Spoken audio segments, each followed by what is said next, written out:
à des morts.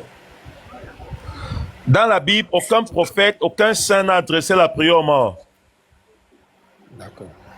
On note, hein, aucun Mais prophète. celui qui a Écoute-moi. désobéi et qui allait faire ça a été puni par Dieu. Ah, tu dis Saül. Vraiment. Tu dis aucun prophète. Aucun Aucun prophète n'a adressé la prière aux morts. N'a adressé des prières aux morts. La prière aux morts. Ok, ok. Très bien.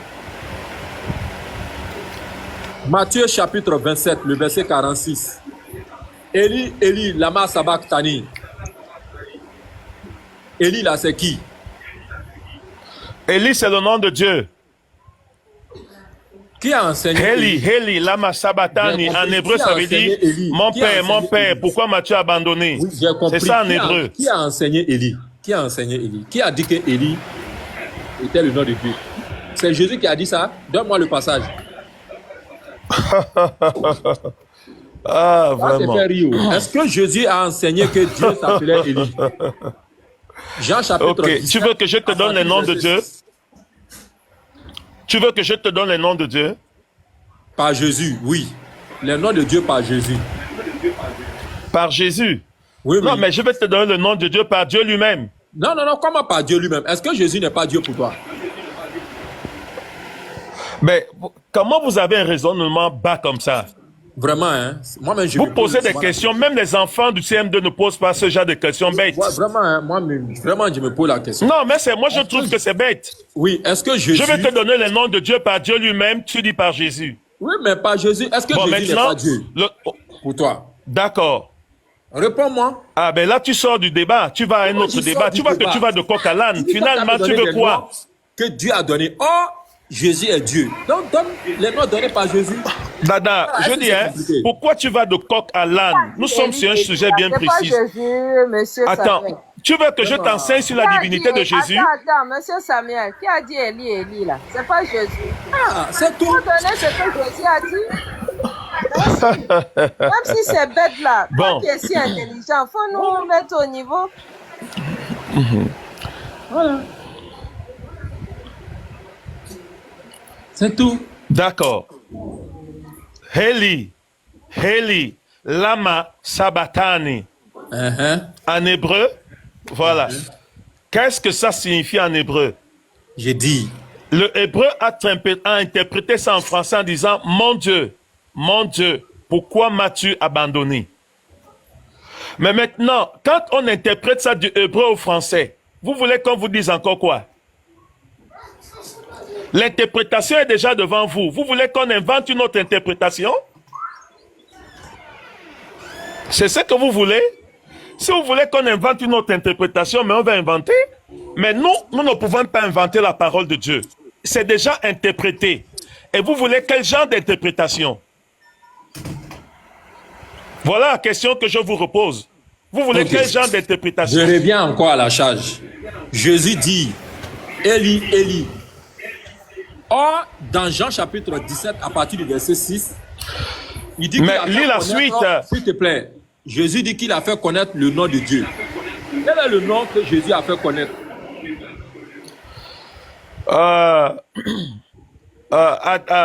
Comment tu t'appelles là? Je vois qui? Excusez-moi. C'est Dada, hein? Oh, ouais. C'est Dada, hein? Oui, c'est voilà. Dada. Dada. C'est Baba.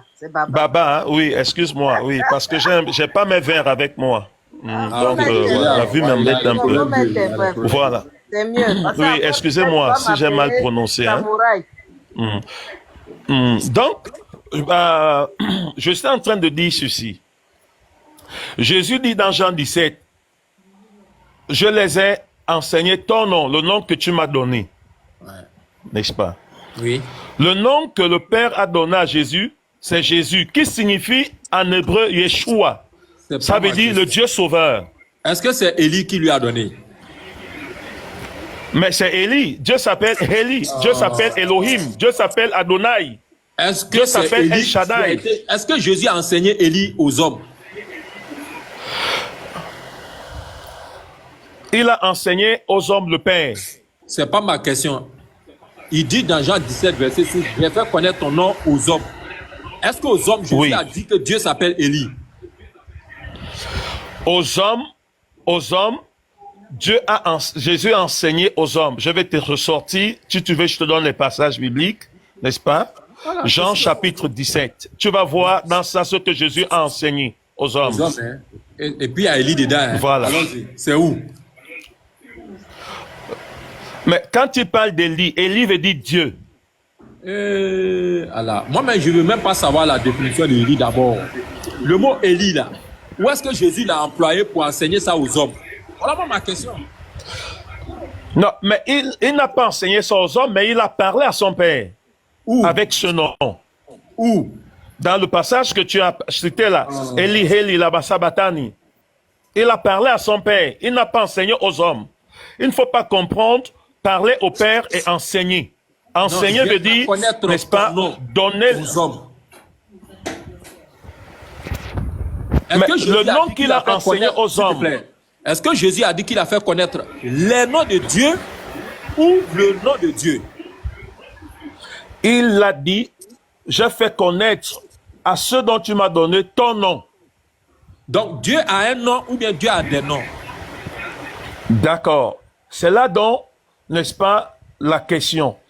Dieu, dans la nouvelle alliance, a un nom. Quel est ce nom-là? Ce nom dans la nouvelle alliance, c'est Jésus. Et Élie, là? Élie, n'est-ce pas, n'est pas le nom de la nouvelle alliance. Parce que Élie, Jésus n'a pas enseigné ça aux hommes. Jésus il a parlé avant la au nouvelle Père. alliance ou après la nouvelle alliance?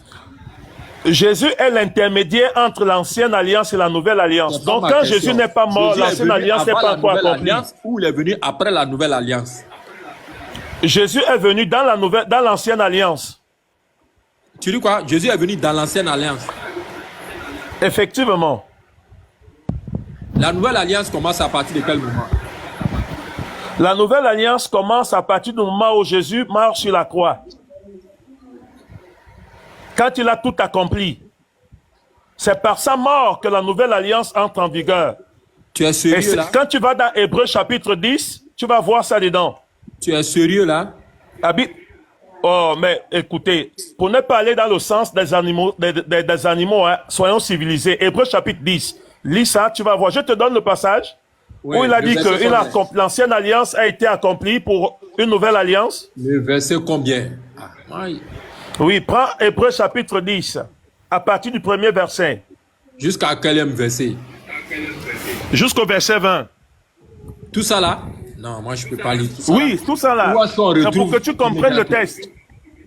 Où est-ce que... Lis, c'est pour que tu comprennes le texte. D'accord. Qui est le fondateur de l'ancienne alliance? De l'ancienne alliance, pardon.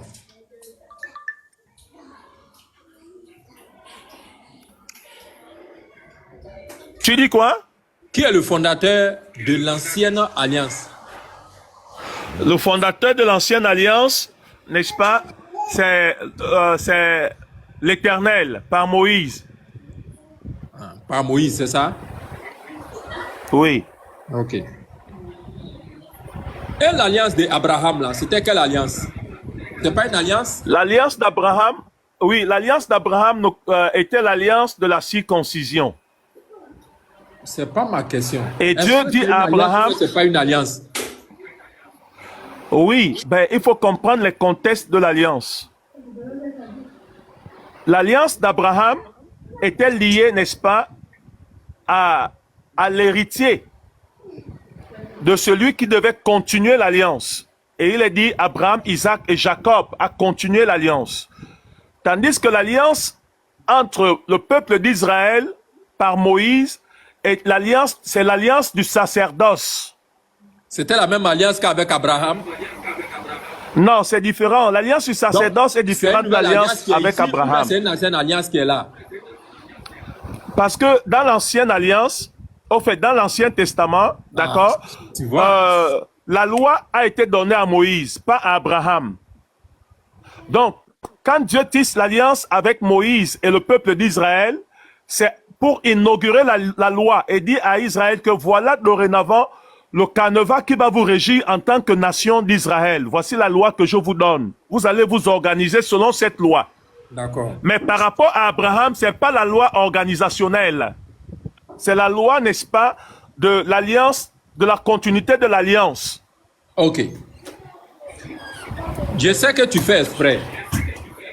Moi, je t'ai fait comprendre que Mais Abraham je t'enseigne, tu dis que je sais que avait tu une fais exprès alliance comment. qui n'est pas la même alliance que celle Bon, de Moïse. oui, pour Et comprendre l'alliance de l'alliance, Moïse- définis-moi l'alliance de d'abord Moïse- qu'est-ce qu'une alliance. L'alliance de Attends. Moïse, l'alliance de Moïse n'est pas la même alliance que Jésus. Or, Baba, vous appelez Baba, tout ça la pour que sainte tu alliance. comprennes ce que veut dire l'alliance, donne-moi la définition de l'alliance, comme ça tu vas mieux comprendre. Voilà. Si tu comprends la définition de l'alliance, tu vas saisir ce que veut dire une alliance. Voilà. Donne-moi la définition d'une alliance. Comme tu l'entends si bien, c'est un pacte entre le serviteur et le servi. C'est des accords. Mais ou bien c'est pas ça qu'on appelle pacte. C'est aussi des accords. Mais c'est D'accord? Oui. Voilà. C'est aussi le mariage. D'accord? Et on peut donc t'amener à comprendre ce que veut dire l'alliance dans ces différentes catégories. Vous savez, vous discutez parce que, au fait, vous ne comprenez rien du français. C'est ça qui vous tue. Moi vraiment, Est-ce que vous comprenez? vraiment. Bon, maintenant, quand on vous enseigne en disant que la loi abrahamique, c'était quoi? Genèse chapitre 17, Genèse 18 et 19. Vous allez voir ça dedans. Et El Shaddai se présente à Abraham et lui dit dorénavant, voici l'alliance que je traite avec vous. Tout mâle chez vous sera circoncis au 8e jour. Et il en sera ainsi une alliance à perpétuité. Et c'est pour cela que la circoncision a été pratiquée. Parce que c'est une alliance que Dieu a établie avec Abraham. Mais ce n'est pas une alliance organisationnelle d'une société. Pour organiser une société, il fallait qu'Abraham soit un législateur. Un législateur, ça veut dire que celui qui connaît la loi et qui donne la loi. Or, Moïse, lui, il était un législateur. C'est pour cela que la loi est venue par Moïse. Et c'est pour cela que Moïse a organisé le peuple d'Israël pour que le peuple marche selon la loi, les 10 commandements et les 600 ordonnances qui accompagnaient les 10 commandements. Est-ce que vous comprenez maintenant? Et l'alliance qui a été tissée entre Abraham, Moïse et le peuple d'Israël et Dieu, c'était, n'est-ce pas, je suis. Ça veut dire celui qui n'a ni commencement ni fin, qui est éternel. Maintenant, tu as enseigné, Baba?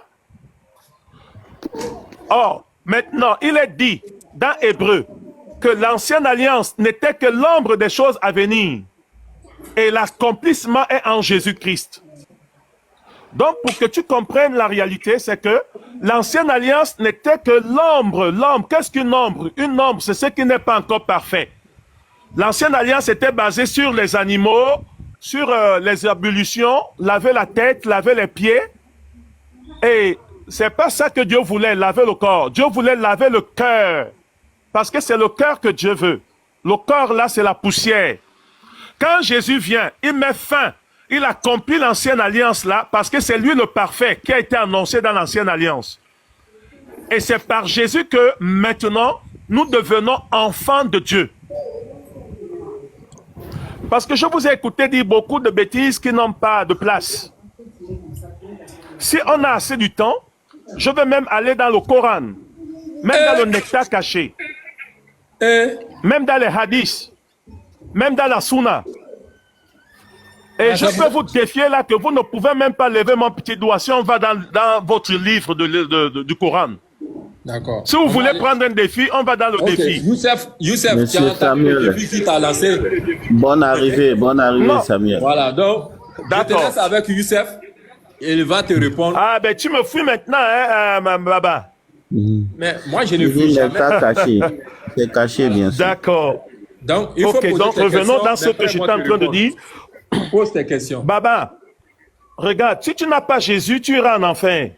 Allô, Samuel. Oui. Oui, dans l'ancienne qui? alliance, lorsque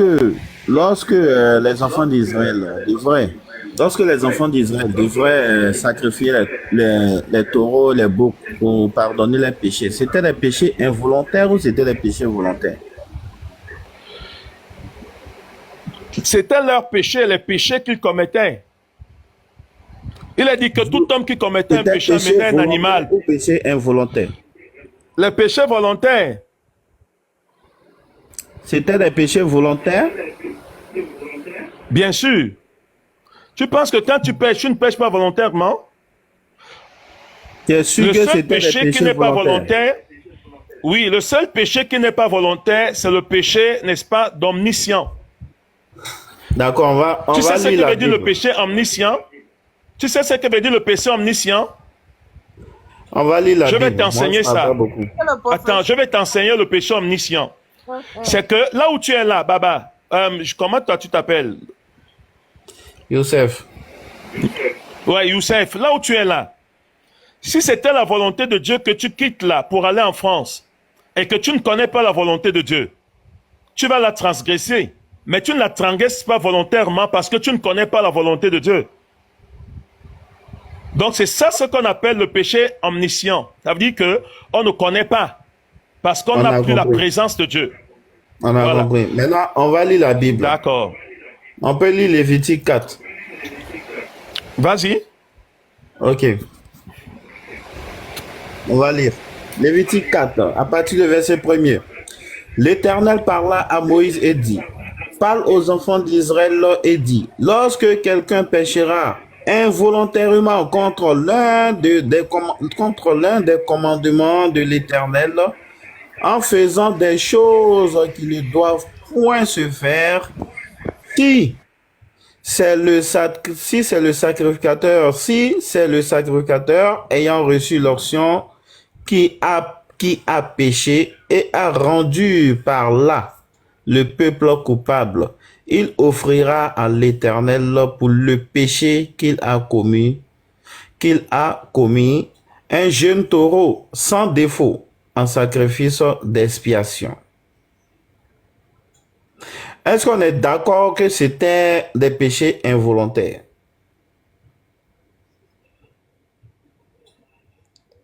On peut relire encore, s'il vous plaît. Ok. L'Éternel parla à Moïse. Vous êtes dans quel livre? Vous êtes dans quel livre? Lévitique 4. Le verset. À partir du verset 1er. Tu peux lire? Non, vous pouvez lire. J'étais juste en train de savoir où est-ce que vous lisez. Ok, à partir du verset 1er. Donc, c'était des péchés involontaires. L'Éternel parla à Moïse et dit, parle aux enfants d'Israël et dit, lorsque quelqu'un péchera involontairement contre l'un des commandements de l'Éternel en faisant des choses qui ne doivent point se faire, est-ce qu'on est d'accord que c'est des péchés involontaires? Oui, mais si vous avez bien lu vous-même, vous avez dit lorsque quelqu'un péchera, il n'y a pas eu de péché. Mais on est en train de prévoir quelque chose qui pourrait arriver. Si jamais ça arrivait que tu faisais ceci involontairement, mais vous ne les avez pas fait, c'est ce que vous avez lu. Lorsque quelqu'un péchera involontairement, il n'y a personne qui n'a péché involontairement. Merci. Ok, donc les sacrifices des taureaux pour expiation des péchés, c'était ma question préalable. Les sacrifices des taureaux pour expiation des péchés, est-ce que c'était des péchés volontaires ou des péchés involontaires? D'accord. Maintenant, pour que je te réponde, je vais d'abord t'enseigner sur ce que veut dire le péché. Parce que tu ne peux pas traiter un problème sans connaître ce que ça signifie. D'accord? Maintenant, pour comprendre le péché, va dans le livre de 1 Jean chapitre 3, verset 4 et lis ça. Ça va te donner la définition du péché. Et après, maintenant, on va traiter comment on pêche. Est-ce que tu peux aller dans 1 Jean chapitre 3, verset 4? Attends, Lévitique est venu avant 1 Jean. Non? Oui, c'est toujours la définition du péché. Donc c'est 1 Jean qui va nous dire comment est le péché, n'est-ce pas? Mais il lit d'abord... Ok, 1 Jean combien? C'est la Bible, n'est-ce pas? 4. Je lis 1 Jean chapitre 3, verset 4. Quiconque pêche transgresse la loi. Et le péché est la transgression de la loi. Voilà. Ça veut dire que, comme tu as lu là, le péché involontaire, c'est quoi? Il y avait en Israël d'autres personnes qui ne connaissaient pas et qui ne maîtrisaient pas la loi. Donc, ils pouvaient poser certains actes sans toutefois connaître la loi. Mais maintenant, quand on les enseignait, ils réalisaient qu'ils avaient péché. Ils allaient donc faire ce qu'on appelle l'expiation du péché. Et c'est ce que le frère vous a expliqué au départ. Maintenant, il y a le péché, n'est-ce pas, volontaire. Il a aussi dit que quand tu péchais, ça veut dire que celui qui pêche volontairement, c'est celui qui connaît la loi. Il a transgressé une loi et il doit aussi amener un animal. Et c'est ce qu'on appelle le péché de la culpabilité. C'est écrit où? C'est écrit où? C'est écrit où? Le péché de la culpabilité? Oui, celui qui pêche volontairement devra amener un animal qui connaît la loi. C'est écrit où? Ben attends, je vais donc essayer de fouiller dans la Bible parce que j'ai pas ça tout en tête. Mais c'est toujours dans le canevas de Lévitique. Non, monsieur, c'est pas maintenant. Quand vous venez pour un débat d'idées comme ça, il faut vous préparer tout ce que vous avez comme outil de communication. C'est pas après, vous lancez des paroles que vous pouvez pas vérifier ou appuyer à la chapitre 5. J'ai pas fini. Merci, oui, allez-y, merci. Non, j'ai compris, oui, allez-y, c'est bon, monsieur, je m'imite. Voilà, ok. Donc, Lévitique chapitre 5. Lis à partir du verset 20. Okay. Lévitique 5, 20. D'accord, je suis à la page. L'Éternel parla à Moïse et dit, lorsque quelqu'un péchera et commettra une infidélité envers l'Éternel et mentant à son prochain au sujet d'un dépôt d'un objet confié à sa garde, d'une chose volée ou soustraite par fraude, ou soustraite par fraude, en ayant d'avoir trouvé une chose perdue, ou en faisant un faux serment sur une chose quelconque, de nature à constituer un péché. Lorsqu'il péchera ainsi et se rendra coupable,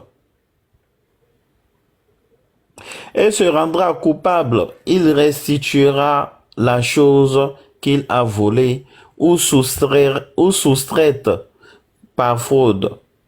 La chose qui lui avait été confiée en dépôt, la chose perdue qu'il a trouvée, ou la chose quelconque sur laquelle il a fait un faux serment. Il la restituera en son entier et ajoutera un cinquième et la remettra à son propriétaire le jour même où il offrira son sacrifice de culpabilité. Son sacrifice de culpabilité. Voilà, tu as maintenant vu, n'est-ce pas? Oui, c'est bon, arrête-toi là. C'est ce que je te disais, le péché de culpabilité, c'est quand tu as posé un acte volontaire, tu as transgressé la loi. Et tu vois que Lévitique t'a bien expliqué maintenant, n'est-ce pas? Oui, j'écoute. Est-ce que Baba avait encore dit le contraire de ça? C'est pour cela que je vous ai dit que ne prenez pas la Bible pour venir réciter n'importe quoi. Il faut comprendre, n'est-ce pas, les contextes. Laissez que ceux qui connaissent la Bible vous enseignent la Bible. Parce que vous dites souvent des choses erronées, qui ne sont pas droites, qui sont tellement mauvaises. Et Dieu pourra vous condamner à cause de ça. Il a dit que moi, je ne peux pas mal parler du Coran. Je ne peux pas mal parler de Muhammad. Je ne peux pas mal parler, n'est-ce pas, des choses saintes. C'est une malédiction pour celui qui parle des choses saintes d'une manière rusée et d'une manière mensongère. Il sera jugé par rapport à ça. Donc moi, je vous conseille de parler d'une manière juste et droite. C'est ça qui plaît à Dieu. Mais quand vous allez dans les guerres avec des chrétiens et tout ça, personne n'aura raison dans tout ce que vous faites là. Dieu condamnera tous ceux qui auront menti, que ce soit les chrétiens qui ont menti, que ce soit les musulmans qui ont menti. Dieu condamnera. D'accord. Donc, allons dans l'esprit de droiture et de justice. Écoute-moi. Ici, moi je crois que ce qui est en jeu, c'est le salut. Comment on est sauvé et comment Dieu a mis les dispositions pour qu'on soit sauvé. C'est ça le plus important. Ok, j'ai compris. Dans le cadre Et que tu viens de donner dans voilà. Lévitique, écoute, le cadre que tu viens de donner dans Lévitique 5, si quelqu'un a volé, il s'est senti coupable, ça parle de la repentance. Qui s'est repenti, il doit d'abord restituer l'élément volé à la personne. On est d'accord? Mhm. Voilà, il doit d'abord restituer l'élément Oui, c'est volé. ça, le péché de culpabilité. Quand il y a, Voilà. il y a culpabilité, Ensuite, ça veut dire qu'il y a repentance. voilà. Ensuite, il doit offrir un sacrifice à l'Éternel. Le sacrifice On est- pour on est l'expiation de son péché. Voilà, ça c'est une sorte de repentance. Maintenant, si des personnes ont péché involontairement, je vais te lire encore D'accord. Lévitique 4. Le- Attends. Bon, maintenant, hein, Je vais te lire encore Youssouf, l'autre passage. Youssouf. Attends. Oh, Ok. d'accord, vas-y alors. Lévitique 4:13.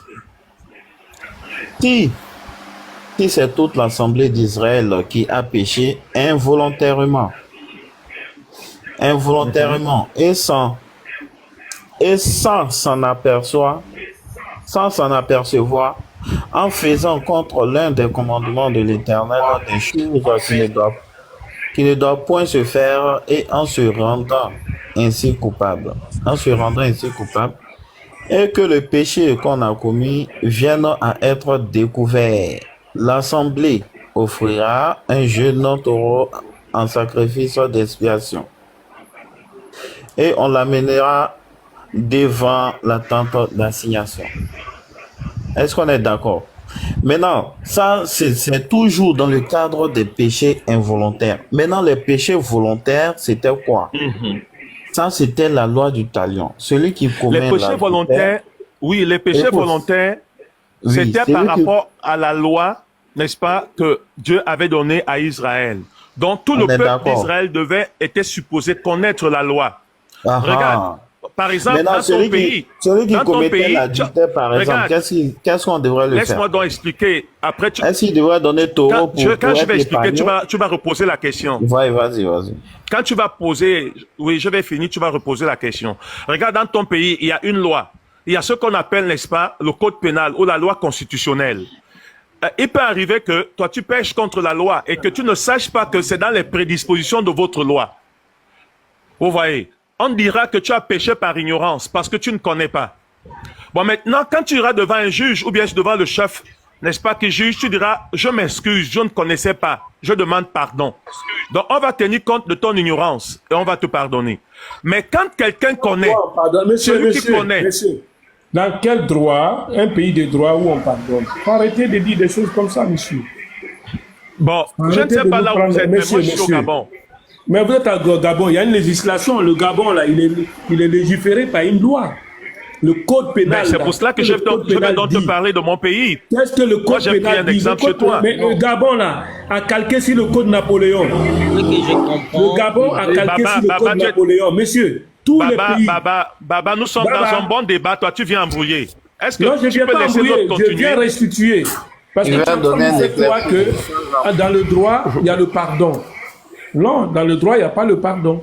Ce qu'il C'est veut la loi, on dire, applique c'est la que loi. quand Baba, vous- je te montre un exemple dans un pays africain. Donnons-nous un code, Tu connais l'histoire de du loi qui Rwanda? dit qu'on pardonne, monsieur. Tu connais l'histoire de Rwanda? Tu connais l'histoire du Rwanda? Monsieur, vous êtes en train Tu de peux m'expliquer patauger là. l'histoire du Rwanda? Vous êtes en train de patauger. Donnez-nous un code Mais, de... mais voilà. c'est vous qui venez dans le débat, vous faites encore Non, des je suis bêtises, pas des venu erreurs, dans on le te débat, je regarde vous laisse maintenant, tu dis, continuer. Vous êtes en on train de dit dire que des choses qui ne tu vont dis, pas avec. C'est tout ce qu'on dit. Baba, tu m'as demandé un exemple de pays, n'est-ce pas? Qu'est-ce qui s'est passé au Rwanda après le génocide? Mais on a On un a code pardonné à ceux pénal, qui ont le code demandé dit pardon, quoi? n'est-ce pas? Le code dit quoi? La législation Vous voyez, dit quoi? Baba, maintenant tu es coincé. Je Maintenant suis tu es pas coincé, coincé, nulle part, tu monsieur. veux te disculper. Il faut aller mettre tes lunettes. C'est pas Baba qui Tu es parle. coincé, Mets tes Baba. lunettes. Tu es Oui, coincé. voilà, Baba, c'est un homme Au de droit. Vous ne Rwanda. pouvez même pas discuter avec Baba. Faut mettre tes lunettes. C'est pas Voilà. Baba qui parle. Donc, Tu vas m'appeler ça. Baba n'a aucun niveau du droit. Je l'enseigne le droit s'il veut. Et Même le droit constitutionnel, même le droit juridique, même le droit des affaires, je peux l'enseigner toutes les formes de droit. Est-ce qu'il la peut même me dire prétention, ça. toutes les formes de droit? c'est de la prétention. D'abord, vous dites, vous-même, vous dites qu'en droit, on pardonne. Est-ce que c'est pas une erreur, ça?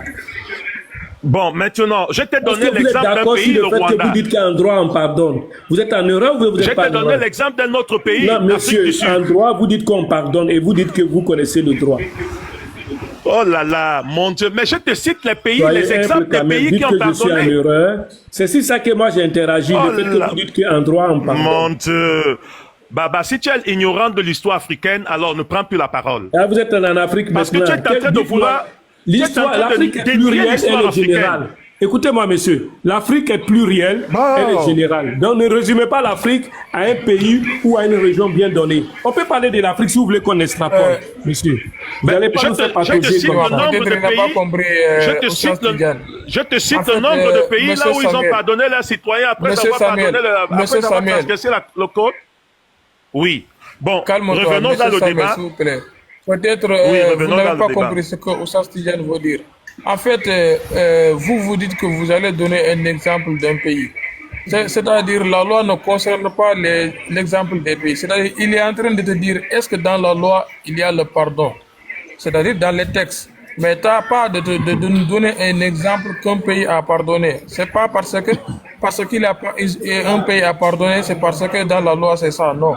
Est-ce que la loi, dans le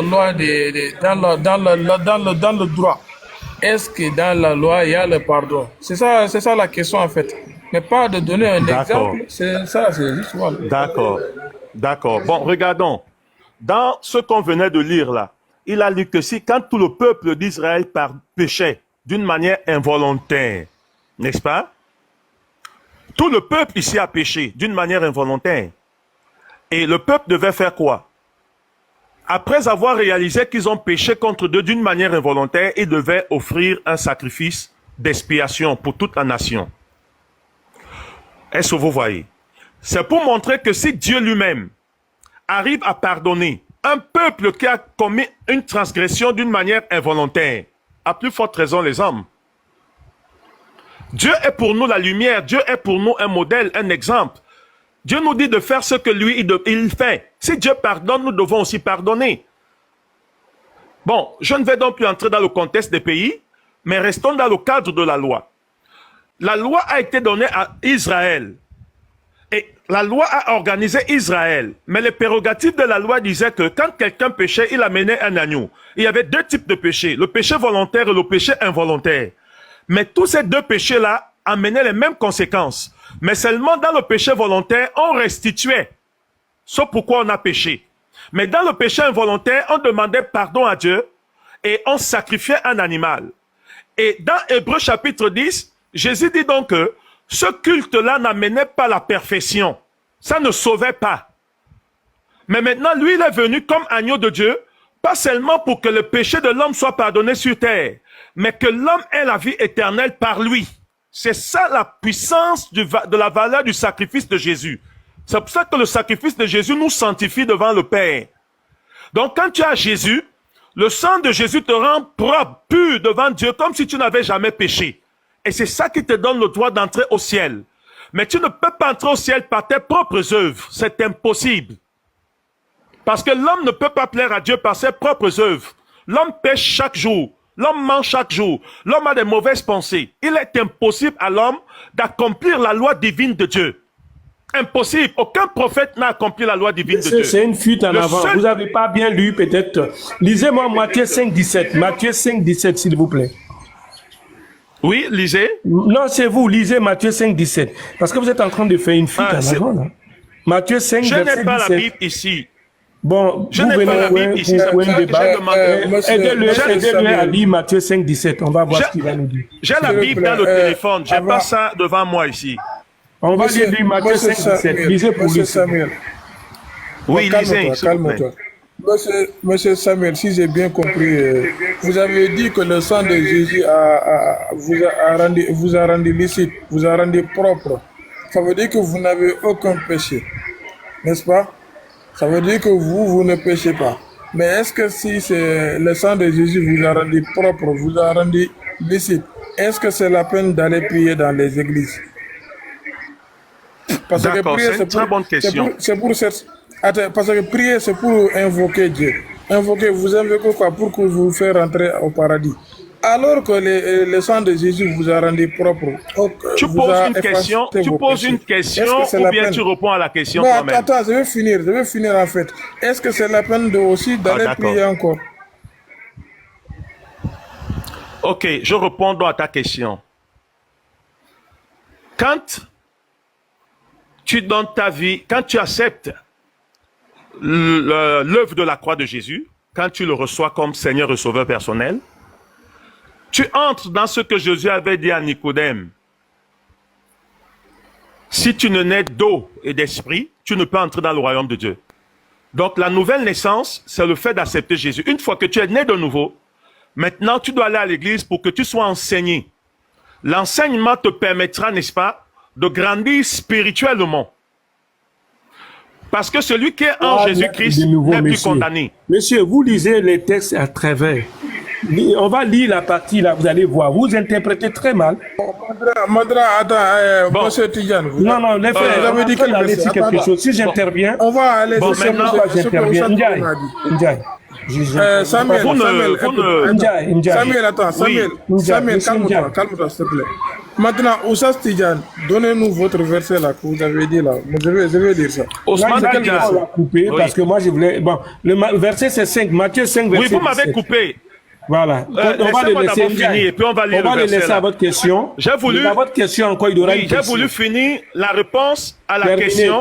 Et puis vous allez lire le verset, d'accord? Bon, maintenant, la réponse à sa question est dans Romains chapitre 8, versets 1 à 2. Vous avez parlé de Nicodème. Est-ce qu'il peut lire ça? Terminé. N'allez pas dans Romains. Vous faites du coq à l'âne là, monsieur. Non, je suis en train de répondre. Mélangez, regardez, monsieur. Oh là là. En théologie, il faut aller droit. Il ne faut pas mélanger les choses. Ne mélangez pas les choses. Oui, si j'avais la... D'accord. On ne mélange pas les choses. Il a posé une question. C'est quel verset? Il a posé une question. Je veux répondre à sa question par rapport à ce que la parole dit. Je veux répondre par rapport à ce que la parole dit pour que tout le monde soit éclairé. Romains chapitre 8, verset 1 à 2. Qu'on le lise là-bas, s'il vous plaît. Puisque je n'ai pas la Bible devant moi. S'il vous plaît, mes frères. Je vous en supplie, lisez ça un peu. Bon, attends, avant votre verset là, c'est Oussas Tidjane qui avait amené un verset. On va lire ça. Romains chapitre 8, verset 1 à 2. D'accord, nous allons lire votre verset. Oui, verset 1 à 2. Je vais lire Romains. Oui, lis-le, pardon. Attendez, calmez-vous s'il vous plaît. Maintenant, aucune condamnation pour ceux qui sont en... Calmez-vous s'il vous plaît, calmez-vous. Je suis en train de lire, s'il vous plaît. Je lisais la Bible quand même. Quand on lit la Bible, s'il vous plaît, attends. Respect, non? Monsieur, le verset de Monsieur Tidjane, on va lire ça après. Calmez-vous. On lit le verset qu'on a... Attendez, s'il vous plaît, calmez-vous. Un instant, on est en train de lire la Bible et toi tu dis calmez-vous. Il faut quand même un peu du respect des livres sacrés, non?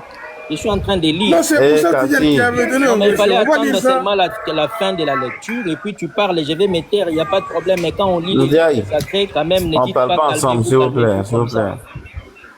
On lit la lecture, soyez quand même polis, soyez calmes. D'accord, Kassi, attends, arrête. Il y a Tidjane, monsieur Tidjane qui a donné en premier son verset. On devrait lire ce verset.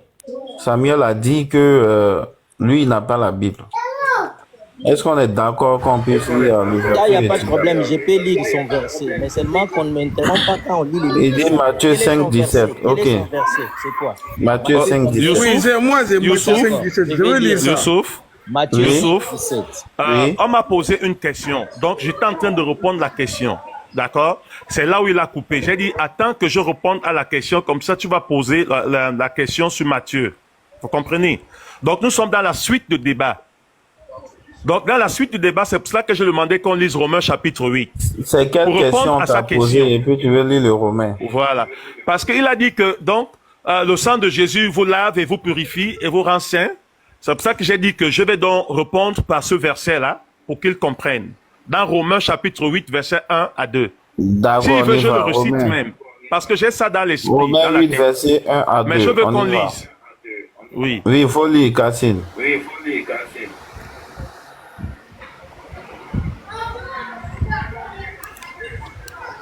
Bon, que je lise Matthieu ou bien Romain. Faut lire Romain. Romains 8, verset 1 à 2. Ok. Romains 8. verset 1 à 2. Il n'y a donc aucune condamnation pour ceux qui sont en Jésus-Christ. D'accord. Continue. Je continue le verset 2. Ok. En effet, la loi de l'esprit de vie en Jésus-Christ m'a affranchi de la loi du péché et de la mort. Je continue. Car, Oui. verset 3, car chose impossible à la loi, parce que la chair la rendait sans force. Dieu a condamné Voilà. le péché dans la chair en envoyant à cause du péché son propre Fils dans une chair semblable à celle du péché. D'accord, c'est bon. Donc, vous voyez donc que quand tu es en Christ Jésus, tu n'es plus condamné. Qu'est-ce qui a condamné? C'est le péché. Il est dit que celui qui pêche, le salaire du péché, c'est la mort, c'est la condamnation. Donc, quand tu es en Christ Jésus, le péché est ôté, il est effacé. Et tu n'es plus condamné parce que Dieu ne te voit plus comme condamné en Jésus-Christ. C'est pour cela qu'il a dit la loi de l'esprit de vie. Parce qu'il y a une loi en Jésus-Christ, l'esprit de vie. Donc, quand tu es dans cette loi-là, le péché est expié de ton esprit jusqu'au jour où tu vas quitter ce corps-là. Et quand tu quittes ce corps, tu entres directement dans le royaume de Dieu. Parce que devant Dieu, tu n'es plus considéré comme pécheur. La loi de l'esprit de vie en Christ Jésus t'a déjà rendu pur. Tu n'es plus condamné. C'est ça la réponse. Samuel. Oui. Est-ce que la Bible dit que c'est par la maison que le jugement va commencer? Que quoi? Est-ce que la Bible te dit que c'est par la maison que le jugement va commencer? La Bible dit, n'est-ce pas, en ce qui concerne le jugement. Oui, par les chrétiens même, par les chrétiens, ceux qui sont en Jésus là. La Bible te dit que c'est par eux-mêmes le jugement va commencer. D'accord, oui. Et quel type de jugement? Il faut donc comprendre. Oui. Voilà, maintenant, tu as donné un passage. Un passage qui dit qu'ils ne seront plus condamnés. En d'autres termes, ils ne passeront point au jugement. Voilà. Maintenant, et la même Bible te dit que c'est par la maison même, par les enfants de Christ même, ceux mêmes qui sont en Jésus, que le jugement va commencer. Frère Samuel, si vous devez répondre à cette question. Voilà. Maintenant, et on juge. S'il vous plaît, un jugement peut être. Maintenant, on juge. Attends, une félicitation. C'est aussi un jugement. Le jugement n'est pas. Mais attends, Kazim, attends. Calme-toi, Kazim, calme-toi, s'il te plaît. Laisse Youssouf parler. Ah si, tout à l'heure, ils t'ont coupé, t'es plein. Voilà, maintenant, on juge sur base de quoi? On juge sur base des œuvres. D'accord. D'accord. Voilà. Bon, maintenant, on va prendre déjà le livre de Jacques. Le livre de Jacques. Tu m'as posé une question. Tu m'as posé une question. C'est à moi de répondre la question. Si tu poses la question et que tu veux répondre en même temps. Je vais chuter par là avec le livre de Jacques. D'accord, vas-y donc. Si tu me permets. Voilà. Le livre de Jacques nous dit quoi? Jacques 2:20. Veux-tu savoir, ô homme, vain, que la foi sans les œuvres est inutile? La foi sans les œuvres est inutile. Abraham, notre père, ne fut-il pas justifié par les œuvres lorsqu'il offrit son fils Isaac sur l'autel? Les œuvres toujours, ok. Tu vois que la foi agissait avec ses œuvres et que par les œuvres, la foi fut rendue parfaite. D'accord? Une foi sans les œuvres, c'est vain. Ok. Ainsi s'accomplit ce que dit l'Écriture. Abraham crut à Dieu et cela lui fut imputé à justice. Ok. Et il fut appelé ami de Dieu. Voilà.